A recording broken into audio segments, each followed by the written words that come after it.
Hey everybody, how's it going? Joshua 6 Up Tabletop here. I don't know, just an interesting video that came to my mind as like a relatively new player to Black Powder, Napoleonic historics. Thought this would be an interesting topic to cover a little bit. Talking about Black Powder versus Valor and Fortitude. So Black Powder published by Warlord Games, and Valor and Fortitude published on the Perry's website. And just looking at kind of what the new players would be interested in, whether it be Black Powder or Valor and Fortitude. And so yeah, let's kind of get into part of this video.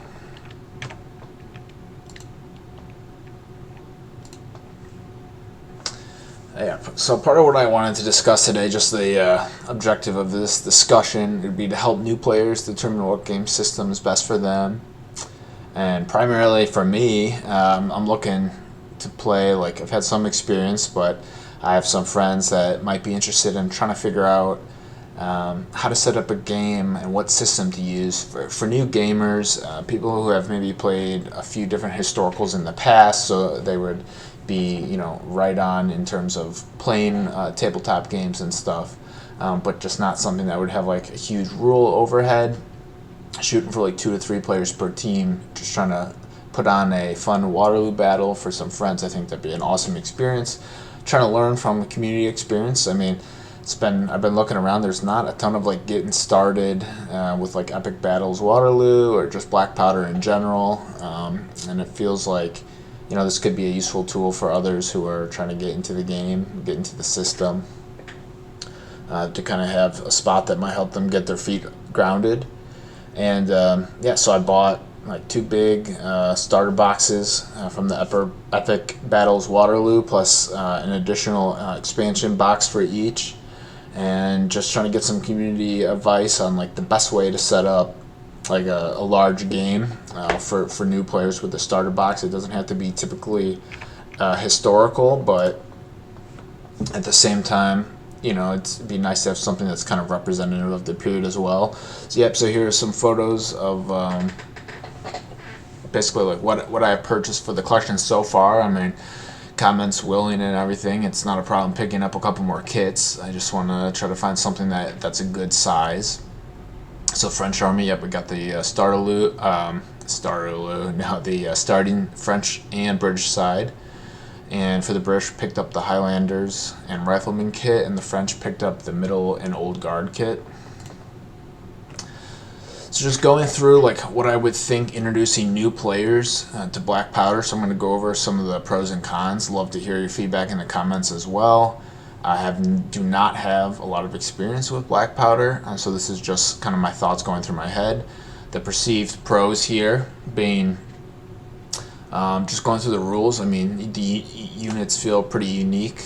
Like, for example, like Highlanders are differentiated from British line infantry by having the tough fighter rule, which basically like shows them as different, being more potent and competent in melee, and elite units within Black Powder being able to shrug off that disorder, so they're able to receive orders more often throughout the battlefield. The one thing I loved about Black Powder is that the armies have like national traits. They play very differently. The French can form column of attack, and the British have first fire and things along those rules. I also appreciated that Black Powder relatively seemed to have an easy rule set and universal rules, meaning that they're not like specific for each unit. So if there was a rule like first fire for the British, it could be on the British Guard, it could be on British line infantry and other units like that, and that rule would be the same across all units. And some of the cons that I was just saying about going through Black Powder, even though Black Powder is technically part of the Epic range, is built through the Black Powder rules.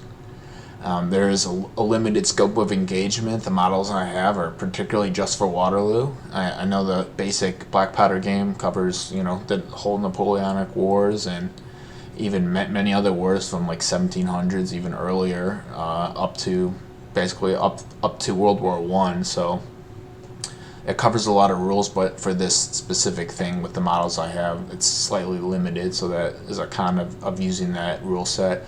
And also just a con of my collection, but that's what I chose. Just watching battle reports and stuff.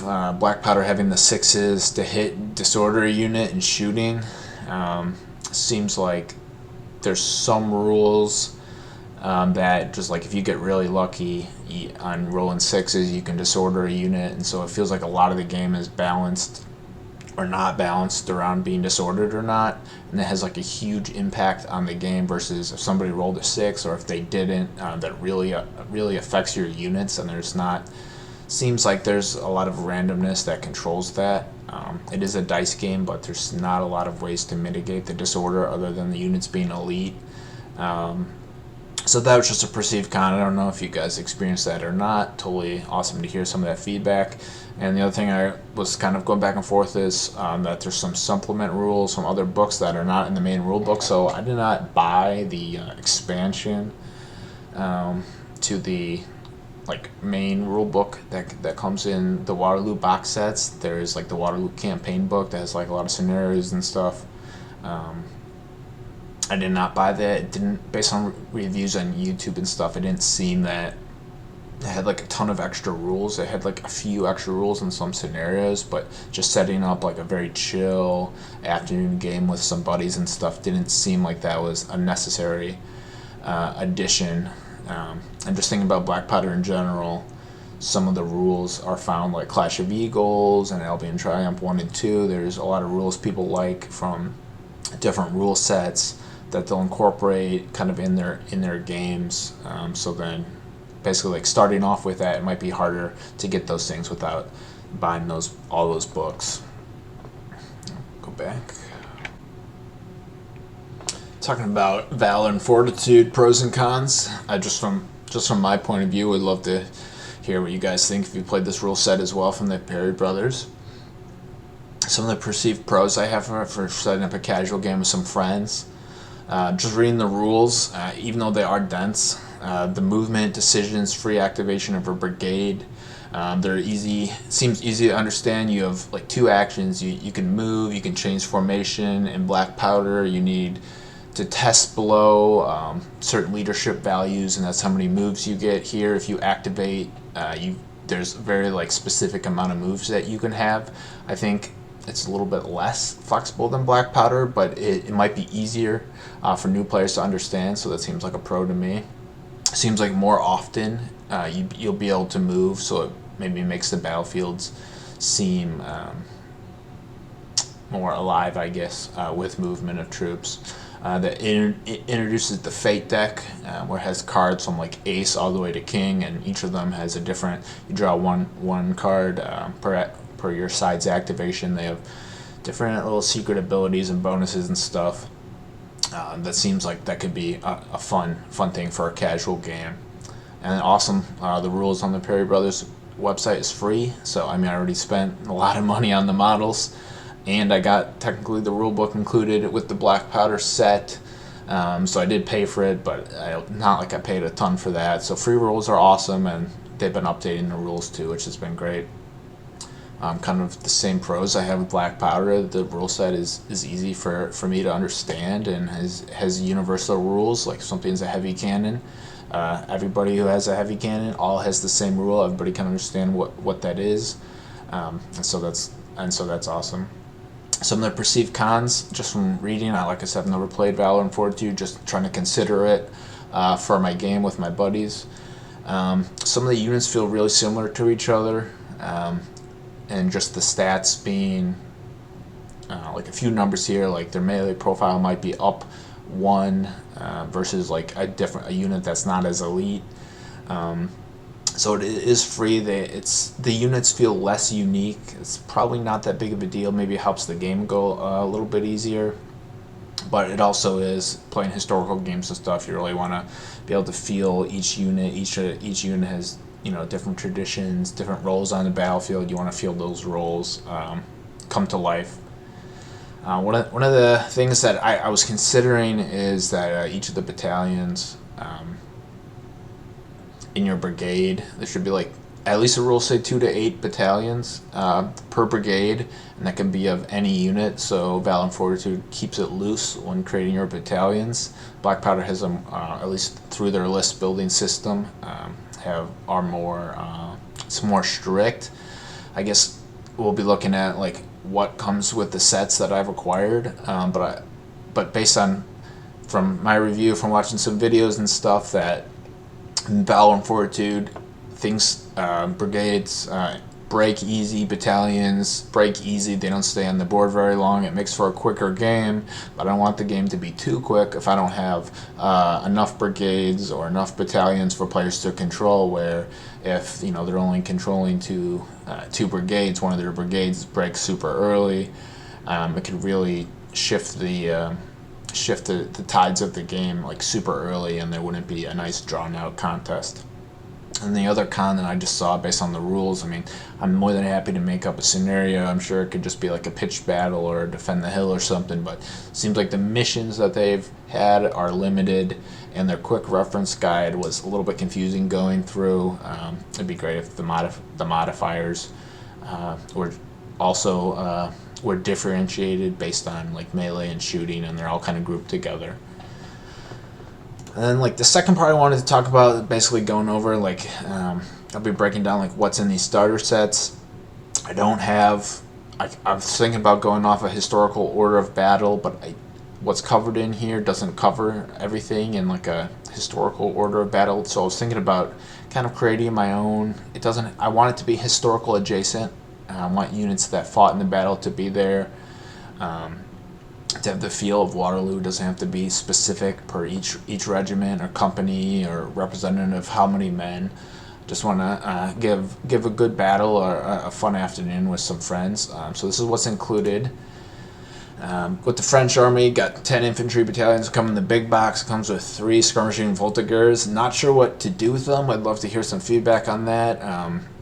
I could see them being used for the infantry battalions if they go into mixed order, having the light company screen out and skirmish in front. But other than that, I don't think I want to do like combined light company battalions and stuff. I think that might get a little too complicated. I got some cuirassiers, dragoons, carabiniers, hussars, chasseurs, chevals, lancers. It comes with a bunch of artillery pieces, horse and foot artillery. I don't think I'll be using all those. A bunch of brigade commanders, and that's not a problem because I only have so many brigades. With the expansion box, it comes with the old guard or middle guard, or however you would like to run them. Marines of the guard and engineer. I just made that one unit, and then some foot artillery, 12-pounders, heavy artillery. The British has the 10-line infantry battalions in the box as well. 3 of the rank and file 95th rifles, 2 heavy dragoon units, Scots Greys, household cavalry, hussars, 2 of those, light dragoons, a ton of artillery pieces, brigade commanders, and then the expansion box I got come with the Highlanders, and then some skirmishing 95th rifles. So I'm not entirely sure what to do with those. And then this says 3 times Royal Artillery, but it's just one set of howitzers that I would use. So here's an example of like the French army I was thinking about kind of creating, and for that it would be a couple of brigades, and I just split them up. Like each player, if there's 2 players, would get 3 brigades. The first brigade, 3 line infantry units or light infantry. They're pretty similar. For the French army at Waterloo at least, and 2 foot artillery, so that would be like 5 units in that brigade. Brigade 2, same thing. Brigade 3, I'd make that a bigger unit of infantry, so it'd be 4 line infantry units and 2 foot artillery. Brigade 4 would be the Imperial Guard, Old Guard units, so we'd have 3 battalions of Old Guard, 1 small battalion of the Guard / Engineers, and then the heavy artillery. Brigade 5 would be the heavy cavalry. That'd be the Cuirassiers, Dragoons, Carabiniers, and a unit of horse artillery. And then Brigade 6 would be the light cavalry. That'd be Hussars, Chasseurs à Cheval, unit of Lancers, and then 1 unit of horse artillery. That was kind of just like a simplified thing. I'm not as familiar, but that just seemed like, from the models that I have, this could be a simple army creation to put onto the table. Sample British Army, Brigade 1. I would do 3 line infantry, 1 Highlander unit, 1 foot artillery unit, and then 1 unit of rifles. And that would make for 6 in that brigade. An additional brigade of the similar.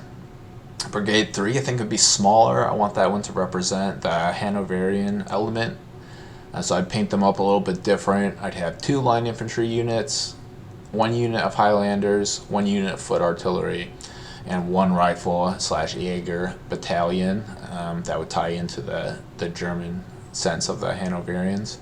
Brigade 4, I wanted to try to do something that's like specific to the British, kind of how like the French have their Imperial Guards. I wanted the British Guard, the Foot Guards, to have their own brigade, to have 2 battalions of British Guard, and then 2 units of foot artillery. I don't know if that's historically accurate or not. Also, like, I have the Highlanders split up into different brigades. That seemingly made sense based on like the historical order of battles. I don't know how accurate it would be to have 1 brigade of all Highlanders. That'd be super cool, but not sure if that would make a ton of sense. And then, similar to the French, I have the cavalry broken up in 2 different brigades.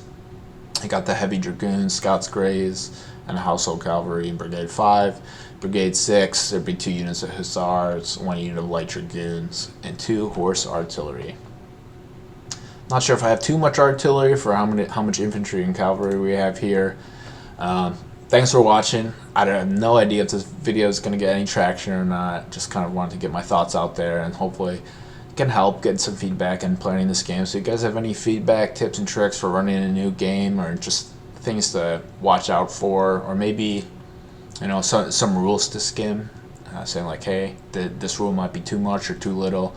I think at this moment, I do like the black powder, but just for ease of use, I'm leaning towards maybe doing the Valor and Fortitude.